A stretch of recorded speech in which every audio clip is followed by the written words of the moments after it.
Evet arkadaşlarım, hepiniz kanalıma hoş geldiniz. Bugün sizlerle birlikte Türkçe'ye yeni çevrilmiş bir manga serisini inceleyeceğiz. İsterseniz direkt mangamızı sahneye davet edelim. Gel bakalım buraya. Ve karşınızda Oshinoko, Toshinoko. Görünüşü itibariyle genelde kızların dikkatini çekebilecek bir manga serisine benzese de buradan erkek kardeşlerime, abilerime de tavsiye etmek isterim. Çünkü mangamız hiç göründüğü gibi değil. Tamam, aslında birazcık göründüğü gibi. Ama içerisinde gelişen olaylar hiç de kapaktaki gibi değil. Tam tersine çok dikkat çekici ve gizemli, aynı zamanda da sürükleyici diyebilirim. Bunu zaten konu kısmına geldiğimizde, konusundan bahsettiğimde sizlere anlatacağım ne demek istediğimi. Şimdi isterseniz fiyat kısmıyla başlayalım.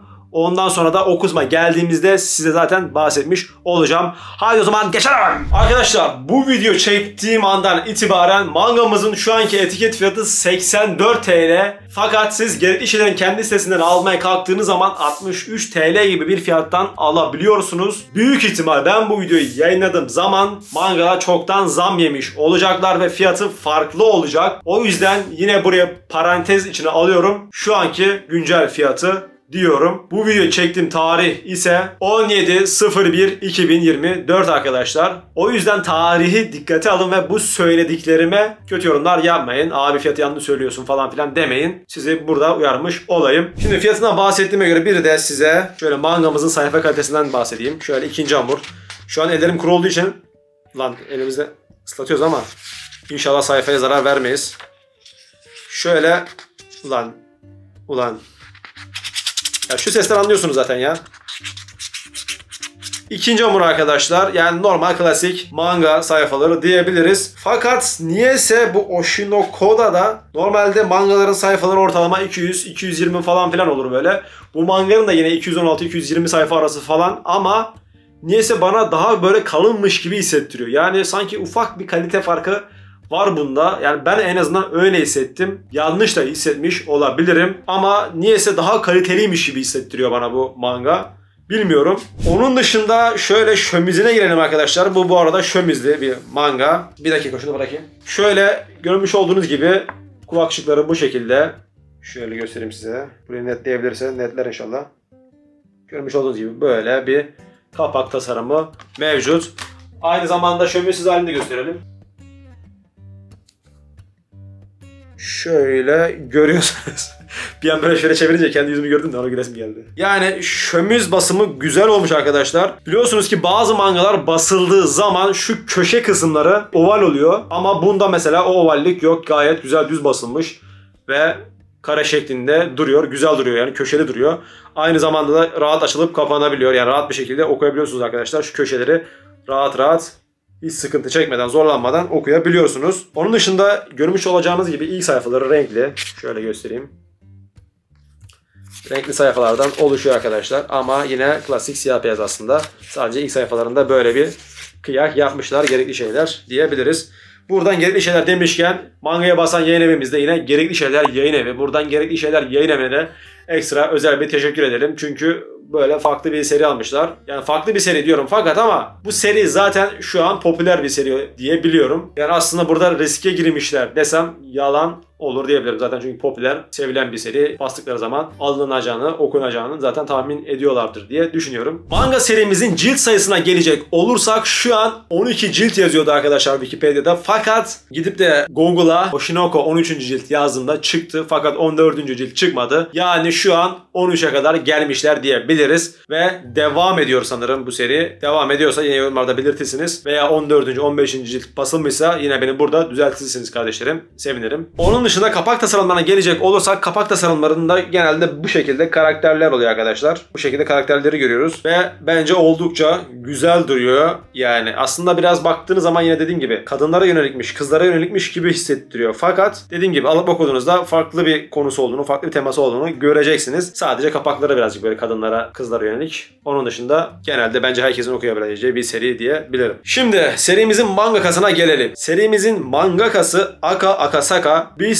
Bunu nereden tanıyoruz? Evet, doğru bildiniz. Kaguya-sama Aşk Bir Savaştır. Akasaka'nın o serisini çok beğenmemiştim. Biliyorsunuz geçtiğimiz incelemelerimizde bahsetmiştim bundan. Ama bu seride bence bizi şaşırtmış. Yani en azından beni şaşırttı diyebilirim. Yani güzel bir seri basmış. Sanırım oralardan birazcık ders mi çıkarmış diyeceğim de. Ama o serisi de tutmuş diyebiliriz. 28 cildi falan vardı çünkü oldukça çok fazlaydı yani. Onun dışında burada bir de Mango Yokoyari diye birisi var. Bu da sanırım çizerimiz mi bilmiyorum. Veya ikisi de hem yazar hem de çizer mi? Bilmiyorum bunu. Onu yine yorumlarda biliyorsanız siz yazarsınız. Zaten çoğu şeyi bildiğiniz için buraları kaçırmazsınızdır diye düşünüyorum. Yazarsınızdır diye düşünüyorum. Şimdi teknik bilgilerinden bahsettim kardeşlerim. Başta söylemiş olduğum konuya bir dönelim. Size konusundan bahsedeyim ben şimdi. Arkadaşlar serimizin ana karakterlerinden bir tanesi Ai Hoshino. Kız karakterimiz eğlence sektöründe oldukça popüler ve sevilen bir yıldız. Kendisi bir süre eğlence sektöründen uzak durmaya ve mola vermeye karar veriyor. Fakat bunun sebebinin hamile olduğu için olduğunu öğreniyoruz. Yani hamile kaldığı için eğlence sektöründen çekilmeye karar veriyor. Çünkü o eğlence sektöründe olmuş olduğu bölümde bu tarz şeyler onlar için aykırı arkadaşlar. Yasak gibi bir şey. Bu şekilde hayranlar onu görürse öldürmeye kadar gidiyor yani.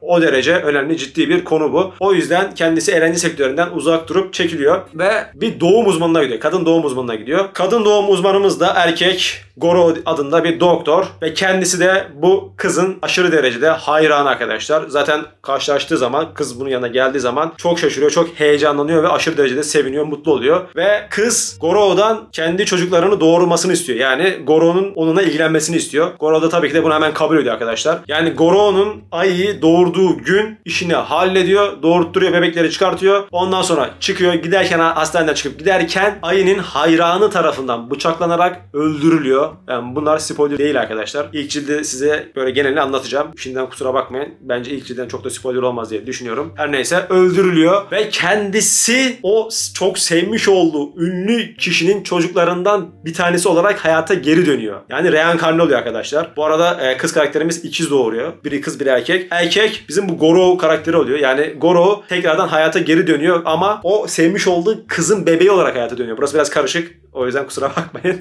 Ama siz anlamışsınızdır diye düşünüyorum. Geri dönüyor fakat hafızasını kaybetmiyor. Yani onu birisinin öldürdüğünü biliyor. Geçmiş hayatını biliyor. Bunların farkında ve zekası da yerinde fakat bebek halinde duruyor arkadaşlar. Neyse gel zaman git zaman. Bir de şu da var arkadaşlar. Şunu da bir söyleyeyim. İkizlerden bir tanesi de kız demiştim ya. O kızın da farklı bir hikayesi var ama onu size bahsetmeyeceğim. Onu da alın siz artık kendiniz okuyun, öğrenin. Ben direkt Goro'nun hikayesinden gideceğim. Neyse gel zaman git zaman. Bizim bu Ai karakterimiz yine eğlence sektörüne geri dönüyor. Kaldığı yerden devam ediyor. Çok ünleniyor. Bayağı para yapıyor kendisi. Her neyse onun dışında kendi çocukları da birazcık bu eğlence sektörüne giriyormuş gibi oluyor. Hatta giriyorlar. Gel zaman git zaman Ai'nin kapısı çalıyor arkadaşlar ve kapıyı açıyor. Açtığında bir hayranı tarafından bıçaklanarak öldürülüyor. Yani bu bıçaklayarak öldüren kişi Goro'yu öldüren kişiyle aynı. Bizim Goro da yani çocuk haliyle, bebek haliyle oradaki ismi de Aqua mıydı öyle bir şeydi. Aquamarine mi ne? Annesinin yanına gidiyor. Orada bir sarılıyorlar, marılıyorlar, vedalaşıyorlar. Ondan sonra orada Aqua'nın jetonu düşüyor. Aquamarine'in jetonu düşüyor. Bu arada o annesini bıçaklayarak kaçan kişi kendisini öldürerek intihar ediyor. Ve Goro bu öldüren kişinin yalnız olmadığını düşünüyor. Bu işin içinde başkalarının da olduğunu düşünüyor. Bu kişinin de kendi babası olduğunu düşünüyor. Hani bizim Ai hamile kalmıştı ya. Ai'yi hamile bırakan kişinin olduğunu düşünüyor ve o adamı bulmak için eğlence sektörüne atılıyor kendisi de. Hikayemiz burada başlıyor arkadaşlar. Yani içerisinde hem polisiye var hem gizem var. Yani karışık hikayeler var arkadaşlar. İlk başta okumaya başladığımda böyle klasik kızlara yönelik bir mangaymış gibi düşünsen de hiç de düşündüğüm gibi çıkmadı. İyi ki de alıp okumuşum, şans vermişim. Yani biliyorum konusunu biraz karışık anlattım.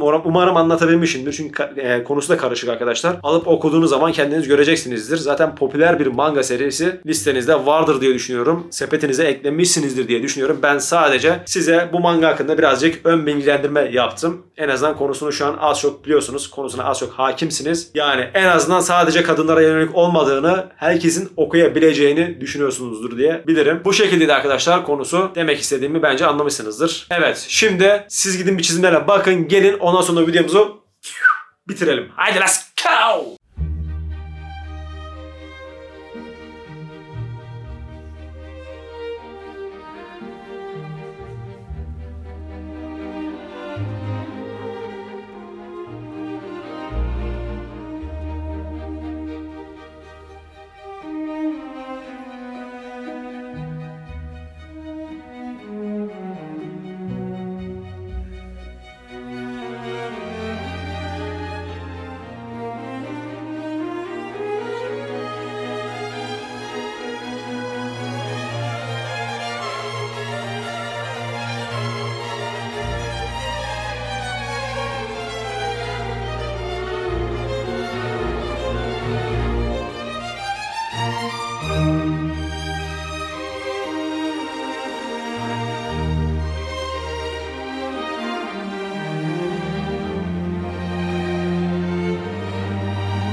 Arkadaşlarım bir videomuzun daha sonuna gelmiş bulunmaktayız. Umarım bu videoyu beğenmişsinizdir. Eğer beğendiyseniz hemen şu aşağılarda bir yerde beğen butonu olacak. Hemen oraya basmanızı istiyorum. Aynı zamanda hala abone değilseniz ve videolarımı buralara kadar izliyorsanız harbiden ama harbiden büyük ayıp ediyorsunuzdur derim size. Hemen abone oluyorsunuz kardeşlerim. Sizleri seviyorum. Bir sonraki manga incelemelerinde, bir sonraki videolarımızda görüşmek üzere diyorum. Bu arada böyle ayakta çekince enerjim sanki biraz daha benim artıyormuş gibime geliyor arkadaşlar.